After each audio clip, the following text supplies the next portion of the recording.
with Mattie Manhattan, and it's the season. It's the holiday season. 'Tis the season to eat food. What are we saying today, Mattie Manhattan? Thanksgiving. Thanksgiving. Oh yeah, my favorite with the cranberry. We got the stuffing. We got the yams. You like the? For 15 years, we were teased with the in the Grindhouse double feature with this fake trailer. Yeah. Well, real trailer for a fake movie. And this many years later, Eli Roth has directed a full-length feature. I think it's gonna stink. It's gonna stink. You think we've wasted our time and our efforts for this movie? Do you think we've wasted it? Oh hell no! You think it's gonna be good? Excellent. I think Right. I'm hearing good things. Now Mattie is doing the look at this futuristic. Holy! Look how futuristic this is. Oh, Dr. Pip. I think The future is now. Holy Technicolor. cow. Holy cow!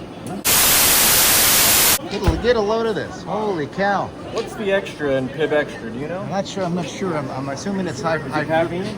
I'm sure it's high fructose corn. Is it a good time? I don't know, White but it's beef? high fructose. I never saw a soda machine like this before. Now that's a bird's eye view. All right, I gotta drive later. Refreshing, nice, cool. Bring him in for the real thing. Weenie weenie. Where's the dish with the What ails you? Weenie weenie. Weenie weenie. We got our snacks. Oh, Mattie wants to catch. Mattie, Mattie, what are you doing? Get some ketchup. Ketchup. Boy, does he put a lot of liquid sludge on that. Look at that chemical liquid sludge. And it.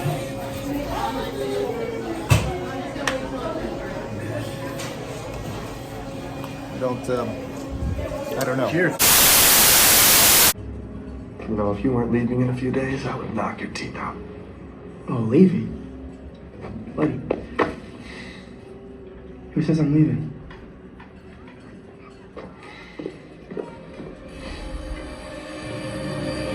We just got out of seeing Thanksgiving, fully rendered Matinee experience of Thanksgiving. Sure, I did enjoy it, but I'm going to let Mattie take the reins first, and then I'll dive into a little bit of the details. Non-spoiler, of course. Non-spoiler? Okay. For this Eli Roth. When was the last Eli Roth movie you saw? Green Inferno, but not in the theaters. Yeah, I mean, I remember, of course, Hostel 2. For more obscure Eli Roth fans, there's a movie called Clown. What else? You say Green Inferno. What else does he do? Cabin Fever, of course. Yeah, the Smurfs, right?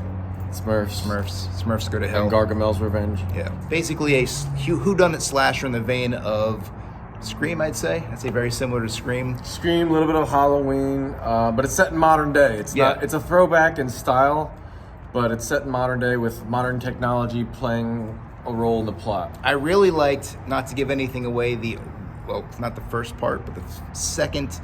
I want to say second or third scene in the Walmart or the Right Mart. What is it, Right Mart or something? Yeah, Right Mart. The Walmart to avoid any copyright. I know my brother Justin is a fan of Tim Dillon. Plays a pretty prominent role in this. Comedian Tim Dillon, and really well done that first scene in the shopping mall. It really sets the tone for the rest of the film. I'm kind of I don't want to say spoiled, but like I'm kind of desensitized to a lot of what was in this, and what was in this was some hardcore legit. Oh yeah, oh you my get your God. money's worth. Whew. I mean, I'm gonna say this is for a mainstream flick, and again, Terrifier. I don't think you saw it yet. Terrifier 2 wiped off the table. I'm not even going to count that because that was a rarity. But other than Terrifier 2, this is pretty up there with mainstream horror. Okay, now compare that. I haven't seen Terrifier 2, but you've talked about how much you were impressed with the gore in that movie. Right. Compare that. Do you think that this had more of a budget than that? I mean, I know you said that the Terrifier 2 team was able to pull off. So here's the thing. Lot. This had more of a budget. I noticed a lot of practical effects mixed with CGI. Terrifier was all done practical by Damien and Phil Falcone. This more of a budget. I couldn't really spot any CGI. I mean, you watch more horror than I do. Yeah. But I didn't really see But it was really good. Really Good. It was pretty seamless. Seamless. I will say this: seamless CGI, not shitty CGI. Okay. And it was to the point where you had to kind of look hard to kind of catch it. But I did catch it. He did use a little CGI. A lot of practical effects. I thought that. The scares are really well done. Again, myself, a little desensitized to jump scares and things like that, especially stuff like this. The acting, what did you think of the acting of the young I thought crew? the acting was pretty spot on, and the kills themselves were pretty originally done. Like I didn't see that coming, and that was pretty clever. You know, because I thought not only that, but the acting was good. But there were some funny parts. I mean, I know we're sick and twisted, and we laugh at things that aren't supposed to laugh at. But more so than the rest of the theater, apparently. But that's all right. pretty well known. I mean, this is a slasher with a mask on. You can probably guess and assume that there's a twist at the end. There's a reveal of who this handsome gentleman is right here. Without giving it away, what did you think of the reveal? The reveal slash, the ending or the reveal. I mean, you know that he's probably going to throw, Eli Roth's probably going to throw somebody at you who you didn't expect. But the motive was a little thin. But I mean, it's working within the genre. I think he did pretty well. Very well put. The motive was a little thin, and I definitely 100% agree with that because I pinpointed. I kind of thought it was going to be somebody else. I was wrong about that, and He sets it up so that there's several people it possibly could be. Yeah. I'm going to recommend the movie. I think it was a lot of fun. So speaking of, I don't know if you buy it, and I'm recommending it. Is this a rewatch? This is definitely a rewatch. I think this is one that you want to watch this time of year. Yeah. Thanksgiving holiday now has a horror film that you can, to go along with Christmas and Halloween. I think this is I mean, I know people are going to laugh at me, but I still buy physical media. I think this might be a physical media. I don't buy many anymore, but I think this might be a physical media buy. Oh, yeah, because the extras are going to be the commentary. There's got to be an unrated cut of this. Mm-hmm. You know what I mean? Which is going to be nuts. I really enjoyed it. I don't think I was like crazy, over, but I'm going to go. Wasn't totally engrossed. Wasn't a full-blown classic. Not like Yeah. the first time you see Scream where you're just like, your heart's pounding, you're in it. Like, it wasn't that level, but then what is? I mean, there's so few classics. Yeah, no, absolutely. So, all right, time to rate it. I have a number in my head, and you can do 0.5s as well. Okay, we can go halves? Yeah, we go halves too. So I'll let you go first because I have my number already. I got to go with a solid 4. Okay. But no halves. All right. No 4.5. All right, in my head, I'm going to go with a solid 3.5. Okay. I was debating whether to go with a 3.5 or a 4. I thought...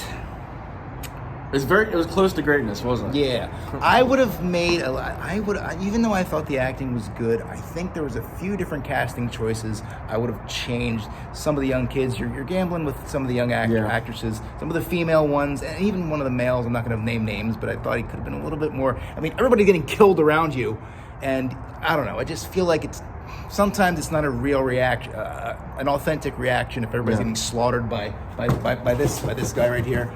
But overall, I enjoyed it. 3.5. I could give it a 4, honestly. You can take my word for it. Take Matt's word for it. Go see the movie. Support this kind of horror movie in theaters because there ain't none. Tell us what kind of... So the biggest test of this before we get out of here, usually when you see a movie like this, you see, there's 6 horror movies that you can come back and see in 3 months. It was all romantic comedies and terrible even for romantic comedy standard. Just like... Yeah. Just thanks to Eli Roth for producing this. And you said it was in the works for many, many years, right? Yeah. And it's finally out. And I think it's going to make a good amount of money because it was a pretty full theater tonight on a Thursday night. Yeah, we feasted. So I think it's going to make some money, especially back on its budget. Yeah. Who was the character, the young guy, before we get out of here? I have to name him. He had Bill Burr's voice, and he was like sort of like this gun-toting, Aussie-loving, probably... Kind of reminded me of Martin Starr. You know Martin Starr? But it's not Martin Starr. You know what's funny? Because I was staring at him, and I'm like, is that Martin Starr? There are a lot of I know that guy, Yeah, I recognize this character from somewhere. But whoever that is, I'll look him up. You'll know when you see, if you're seeing this and then watching this, you'll know who we're talking about. He did an awesome job. Yeah. Fantastic role.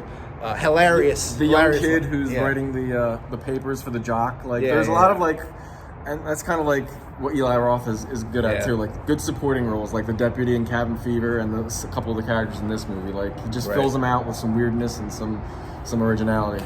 All right, so go see it. We got to get home. We got to go to work tomorrow. Yeah. And lock your doors. Watch out for killer pilgrims. If we get killed on the way home, it's been fun. I'll get this up real quick. Live stream it. Oh yeah. Let's do it again sometime. All right, Matthew, where'd you park? Over yonder. What the hell's that?